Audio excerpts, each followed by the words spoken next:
বাজারের আজকের পরিস্থিতি জানাতে নওগাঁ থেকে যুক্ত হচ্ছেন রাকিব রায়হান। চলে যাচ্ছি তার কাছে। আর রাকিব, বাজারে আজকের পরিস্থিতি কেমন দেখছেন? ক্রেতারা আসলে সবজির দাম দেখে তাদের প্রতিক্রিয়া কেমন? সবজির দাম কি আগের তুলনায় কিছুটা বৃদ্ধি পেয়েছে কিনা সে সম্পর্কে একটু জানাবেন।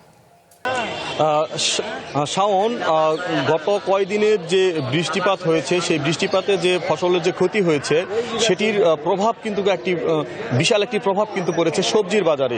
যদি এক কথায় বলি যে প্রতি সবজিতে কিন্তু 20 থেকে 30 টাকা করে বেড়েছে। এবং আমি এই মুহূর্তে যুক্ত হয়েছি নওগাঁর যে একটি বাজারে, তেঁতুলিয়া বাজার। এই বাজারে কিন্তু ব্যাপক যে সবজির যে একটি আমদানি সেটি কিন্তু হয়ে থাকে। আমি বেশ কিছু ক্রেতা বিক্রেতার সঙ্গে কথা বলেছি এবং প্রান্তিক পর্যায়ে যারা চাষি রয়েছে, যারা সরাসরি এই হাটে এসে তাদের সবজিগুলো বিক্রয় করে, তারা যেমনটি জানিয়েছে যে বৃষ্টির প্রভাবে যে সবজিগুলো নষ্ট হয়ে গেছে তার প্রভাবে কিন্তু তাদের খেতে কিন্তু সবজির পরিমাণ খুবই কম। এবং বিক্রেতারা যেটি বলছেন যে আগের তুলনায় যেই সরবরাহ ছিল সেটি কিন্তু অনেকাংশে কমে গেছে।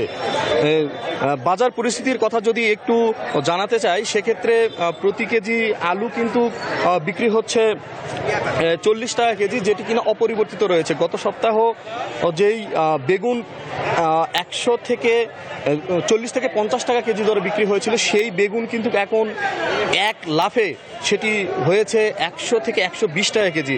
এবং পটলের দামটা যদি জানাতে চাই, সেক্ষেত্রে পটল বিক্রি হচ্ছে 40 টাকা কেজি, যেটি কিনা গত সপ্তাহে ছিল 20 টাকা কেজি। এবং কাঁচা মরিচ, এই প্রসঙ্গটি যখন আসছি এটি এখানে বড় একটি ধাক্কা বলবো। সেই কাঁচা মরিচ এখন বর্তমানে বিক্রয় হচ্ছে 180 থেকে 200 টাকা কেজি, যেটি কিনা গত সপ্তাহে ছিল 80 থেকে 100 টাকা কেজি। এবং যে কচু রয়েছে সেটি বিক্রি হচ্ছে 60 টাকা কেজি, যেটি আগের সপ্তাহেও ছিল 30 টাকা কেজি। এবং করলা বিক্রি হচ্ছে 60 থেকে 70 টাকা কেজি, যেটি গত সপ্তাহে ছিল 30 থেকে 40 টাকা কেজি।